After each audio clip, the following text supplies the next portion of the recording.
Hey everybody, welcome to Raising Vibrations. So this video, I'm going to be talking about Pluto in Aquarius, and I want to be discussing the things that we need to know to be able to understand, comprehend, and essentially navigate this background shift that's going to take place with Pluto entering Aquarius. Now, there's a lot of information that's beginning to emerge from astrologers right now around how we're going to move into Pluto and Aquarius. I think that's pretty valuable. And I want to be focusing on what is the essential things that you need to know.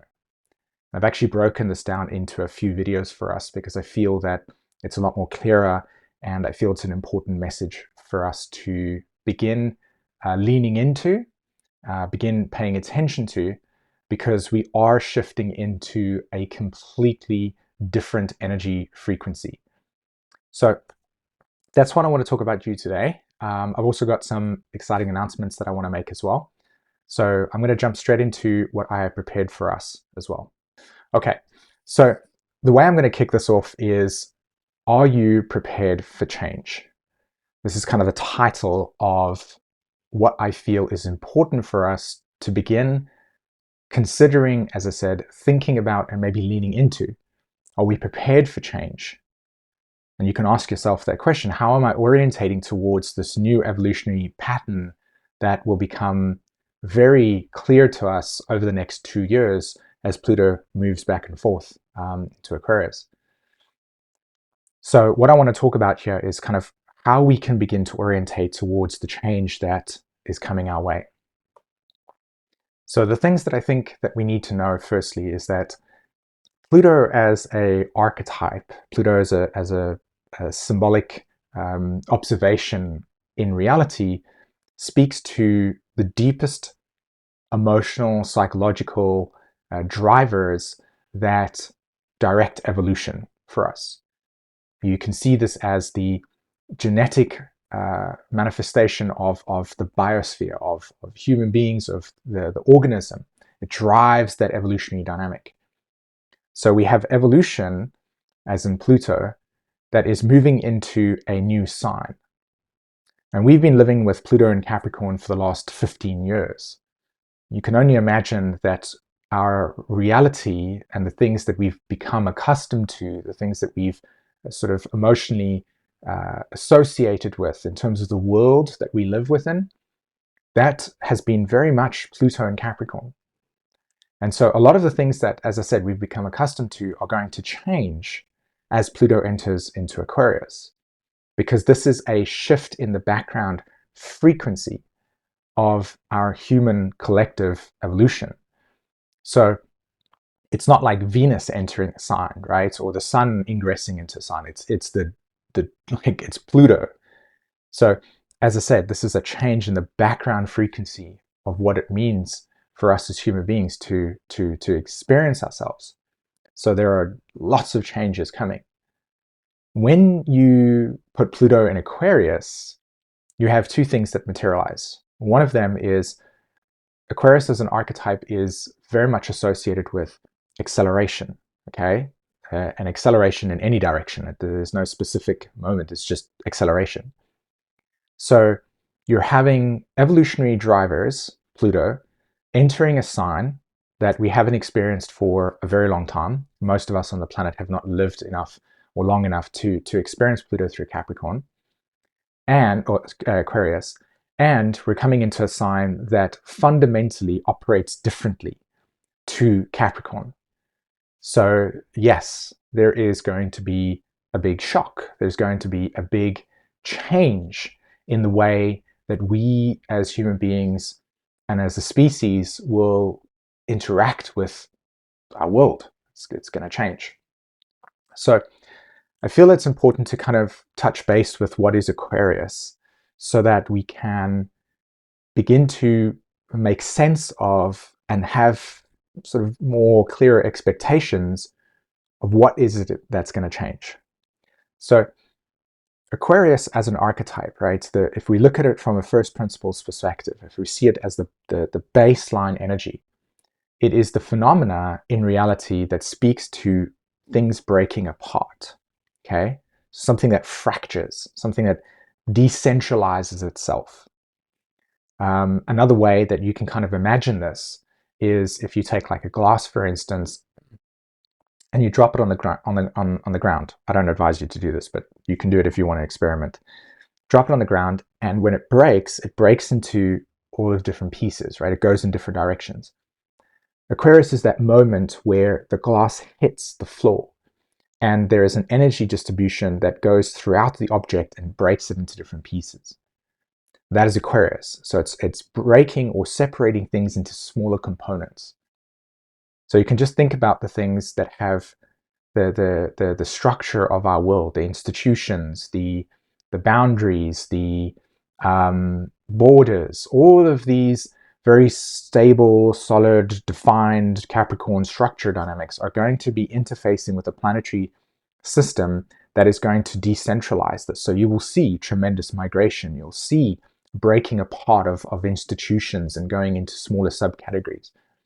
You can start to notice that occurring a little bit already in the world. This will accelerate. And what will occur is that there will be a new emergence, and an emergence of new patterns, emergence of new ideas, emergence of new community spaces. And this is amazing in many ways. It is just what will naturally occur. And the intention, at least, is to reorder, right? To reorder the way that things have been constructed, the way that things have been established. Now, the problem with something like this is that when you break things apart, you separate them, you accelerate them, you move them in different directions, if you're not prepared to understand and adapt with these types of dynamics, there's like an emotional response of regression that takes place. So you're going to see within this kind of environment patterns of regression where people are going to get frozen or stuck in cycles of disassociation or fracturing, right? And lostness, disorientation, uncertainty. And this will breed a psychological reflex that will try to reorder things and create control. So you will see this kind of interesting binary take place of emergent new patterns and liberation and freedom and synthesis and resonance in terms of people's experience of their cognition and their reality. But you will also see the shadow elements come out here, which is an inability to process these changes. And so this will lead to lostness, disorientation, anarchy, all sorts of sort of more disruptive, emotional, and dysregulated ways of being. So this is why one of the most important ways and tools that you can bring forward into the Aquarius energy is being able to understand inner work, like inner emotional work. It's even an evolutionary progression that when you go through the archetype of Capricorn, you need to create an anchoring within yourself, because when you move into the Aquarius energy and everything starts to disperse into different directions, how do you direct yourself? You need to be able to know yourself to be able to direct yourself in this area, in this Aquarius energy. Otherwise, there is, I don't know what I resonate with or who I am or how to deal with things, because there will be a acceleration of very important in the moment decision making. To be able to know how your frequency works, to be able to know how you understand yourself, what your psychological drivers are, these are like really important and powerful positions to be in terms of understanding yourself. As I said, because challenges, scenarios, and situations will arise, and the way that you interact with them is going to be far more beneficial if you understand yourself, if you know yourself, if you understand, if you work through your emotional baggage, right? So understanding where you carry emotional disassociation and emotional wounds, as an example, allows you and affords you the ability to not get manipulated or lost in or stuck in fear cycles. Things like being able to understand yourself from an astrology point of view. Like that's why evolutionary astrology, things like human design, etc., these are fundamental tools for this next age, because not only does it help you individuate yourself so that you can actually relate in ways that's not sort of group identity, but actually understanding yourself within the context of a group so you don't lose yourself. But you can also find resonance with groups that reflect your true nature and you live more authentically.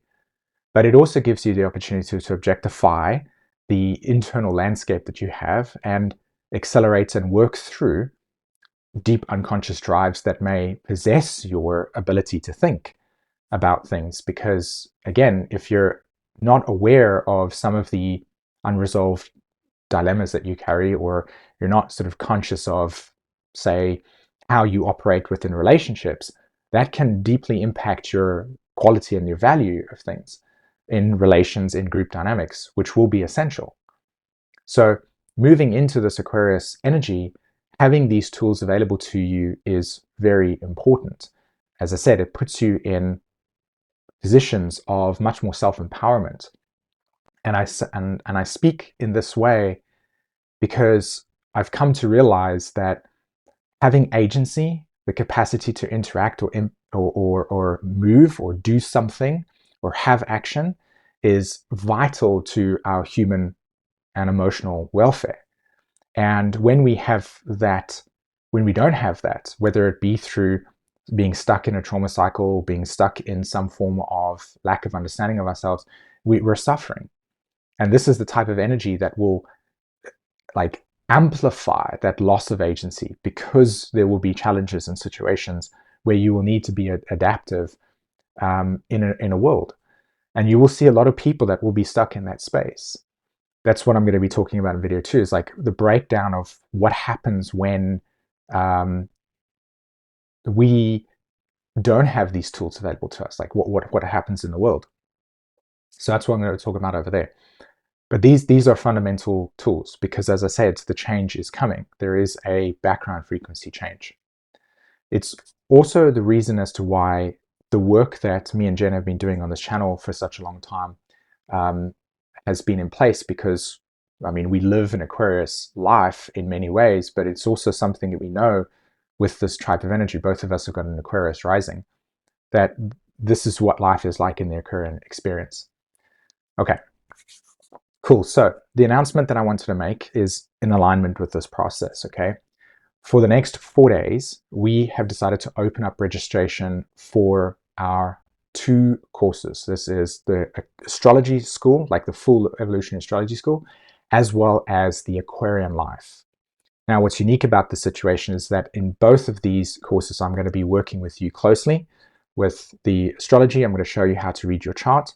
And also the Aquarian Life, I'm going to show you exactly how to navigate in Aquarius energy. So these 2 courses are now become available now. We've opened up the doors for 4 days.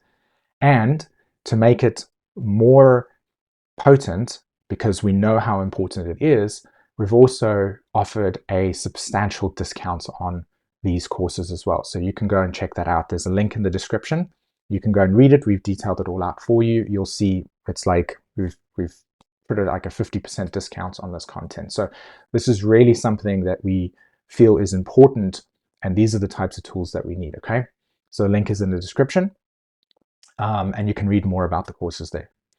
Okay, so in the next video, this is what I want to talk about. I want to show you how the energy is going to, what type of worlds we will emerge into, and why it's important to have these tools available to you so that you don't find yourself possessed by these worlds and you actually lead through authenticity and your actual direction, like in self-empowerment. So this is what I'm going to talk about in the next video. So excited for that. Thanks very much for listening, guys, and I'll see you in the next video.